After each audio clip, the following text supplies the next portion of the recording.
T. Higgins progressing? Yeah, day to day. We haven't practiced yet, so we'll see where it goes. Do you expect him to practice today? If anything, limited work with the trainers. How about Orlando?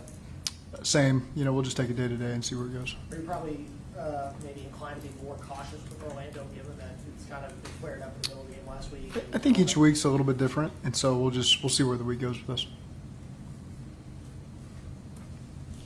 What's been have you met with the team this morning? If you did, what's the big message or something you want to convey on how y'all want to practice throughout this week? Yeah, same as usual. We always have great energy and attention to detail and put our best foot forward. But have the Raiders shown that they do particularly well? I mean, I know the record is what it is, but they beat the Ravens, played the Chiefs pretty close. So what stands out about the Raiders? I mean, what's killed them is their turnovers, and so when you're at the bottom of the league, obviously that takes a lot of possessions away from you. Some of them have been for touchdowns, so they've provided points for the other team. So, again, once you eliminate that, you can see where the offense can really move the ball and affect you. And defensively, they play really hard. They're led by Maxx Crosby. I mean, he shows up all over the tape. They got a lot of guys that play with similar effort to him as well. And so you can really see that on the tape from the defense. They do a good job, believing in what they're doing, and create a lot of issues for the offense. And so it's a good football team. I know the record is what the record is, but that's not what the tape shows. And similar to how we feel in a lot of areas about our team. And so, again, it's going to be a tough test for us. How would you compare Maxx Crosby to some of the other edge rushers you face, especially in the division? Tops. I mean, they're all up there in the tops. So he's in that conversation with all those guys, and somebody you certainly have to be aware of on every snap. He seems to be equally disruptive in the run game. Yeah. I mean, he'll wreck that. Yeah, he doesn't take any plays off. He plays as close to 100% as you're going to see from a guy in terms of snap counts. And, there's a problem in the run game, problem in the pass game, gives tremendous effort. You ed a lot of respect for how he plays the game and the effect he has on his team, and his overall approach is impressive. What stands out about Gardner Minshew? Played a lot of football. He's always been a guy that can get in a really good rhythm and get after you. And so confident, can buy some time with his feet, can throw on the move, can also get into a great rhythm and be a good rhythm passer as well. So played a lot of football. We played him before. He's had success. And so, again, he can be dangerous for him. Is there anything Jermaine did specifically during the game on Sunday that you guys said, yeah, let's seems to be progressing? Is there any specific? Yeah, he can separate and he can catch the football. And so, again, that go route he ran was a nice job. He won quickly and got over the top and was able to stack him and secure it for a big play. It gave us a lot of momentum there. At that point, it was 2nd and 10, so that was a big play in that drive. And so, again, his opportunities will continue to increase, and I like where Jermaine's headed. We got confidence in him, and again, I think he's getting more comfortable every single week and trying to make the most of his opportunities. So I'm excited to see where he goes. Zac, you guys obviously took a couple tight ends in the draft, so in the evaluation process of tight ends, how much did you run across Brock Bowers' tape, and what impressed you in college and what impresses you now? Yeah, really tough. Turns into a running back when he's got the ball in his hands. So not only does he have tremendous quickness and ability to separate, but once he secures the ball, he's really difficult to bring down. Similar to Jamar in that sense, that once he's got the ball, he's usually not going down on first contact and thinks he's going to score on every single play. That's really what you see from him. I think he's really progressed in the run game as well. He's physical, he's willing. And again, so it's not shocking to see the production that he's having right now. They're obviously getting him the ball. He's making the most of it. He's a big source of energy on their offense and something we got to be aware of. Is he lining up all over the place so they utilize? Yeah, they do a good job just getting the ball in his hands. Similar to what Georgia did. Just found ways to get it to him quickly, let him get down the field, and let him do the rest. And he's done a good job of that.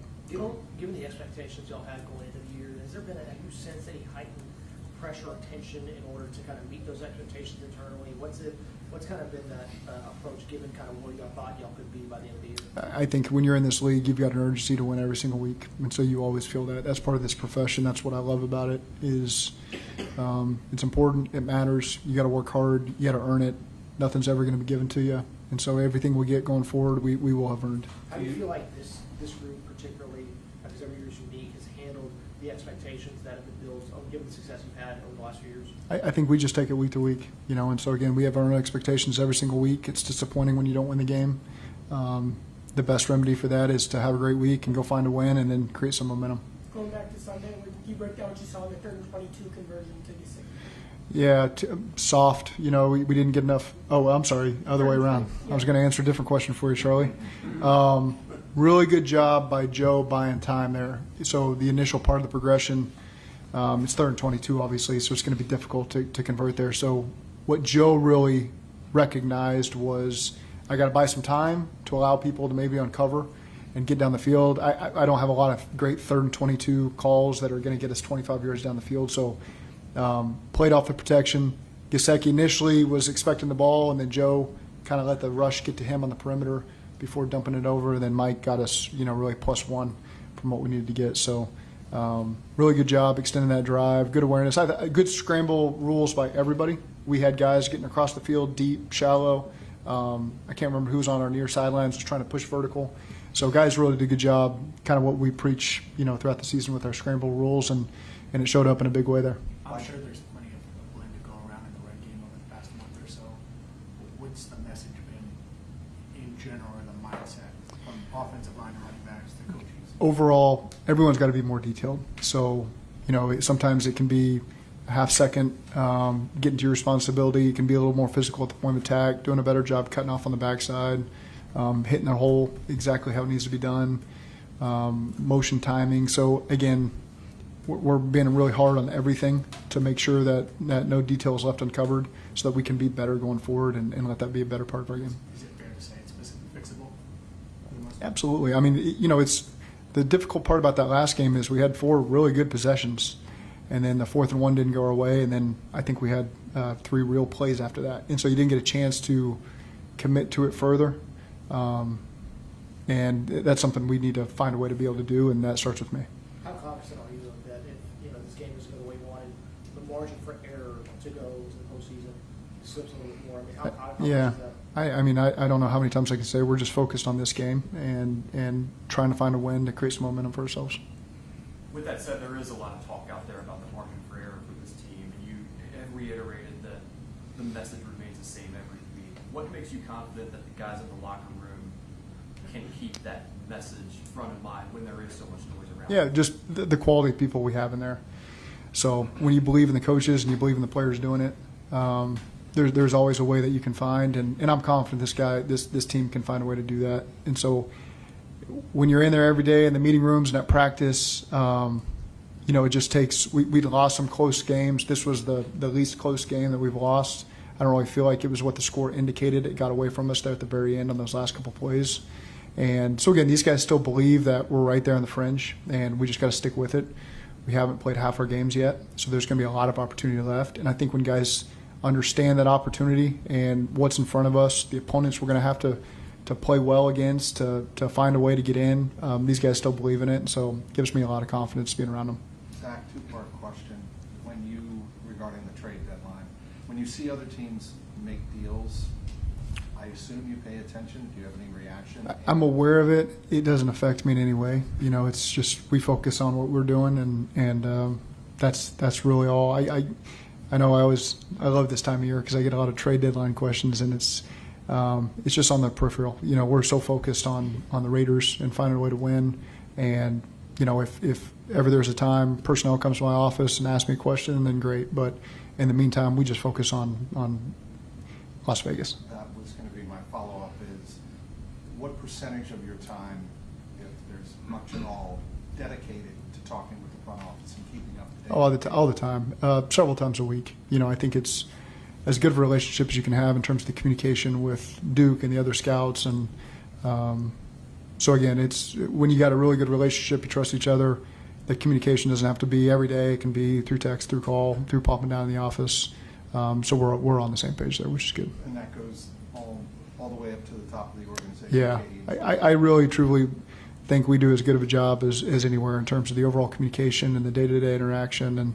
And so that's really good communication on that end. I know Maxx gets a lot of headlines on that defense. How would you describe Nate Hobbs and what he does for them? Yeah, really athletic. I feel like we've been playing against him a few years ago when we were playing them. So good job, good athleticism.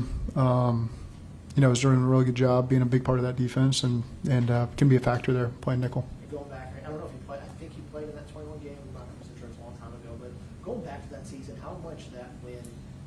Vegas that weekend maybe provide a springboard for what y'all want to do that season?